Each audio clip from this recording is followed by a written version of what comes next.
দাঁড়া, ফ্রিজে হাত দিস না। ফ্রিজ বডি হয়ে আছে।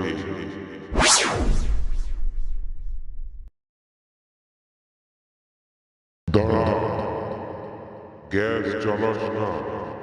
গ্যাসের পাইপ লিক হয়ে আছে।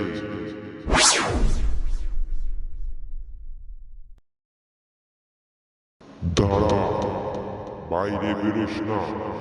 ওপর থেকে পাথর পড়বে।